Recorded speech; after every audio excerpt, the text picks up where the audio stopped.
Kamusta mga idol? Nararamdaman ko na parang uulan na kasi makulimlim. At sa part na to ay pumapatak na ang ulan. Buti na lang na tayempohan nating. Yung sea oil station at makasilong dito pala ako madalas magpagas mga idol. Napag-isip ko na matagal pa itong ulan na kaya kailangan ko na sumuot ng raincoat.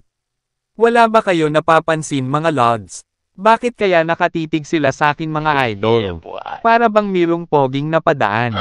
Oy biro lang. Shoutout na lang sa inyong lahat mga idol.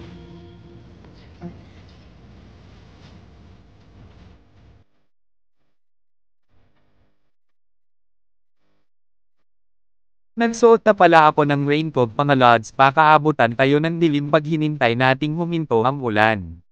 At safe pa tayo dito magsuot kasi pag abutan tayo alanganin sa gitna ng daan tas huminto pa para magsuot ng raincoat malamang yari ka kay NCAP. Kaya no choice ka talaga idol bago ka pa makasilong basak ka na ng ulan. Di mo naman pwede sabihin kay NCAP na wag ka muna pitikan susuot ka lang sandali ng raincoat. Aba matindi oy biro lang. Kaya pag motorcycle rider ka at abutan ng ulan mararanasan mo talaga yan mga idol.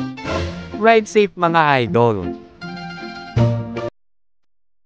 Mga idol, baka pwede maka-favor. Baka pwede naman po ng like, share, and follow. Maraming salamat mga idol, ingat.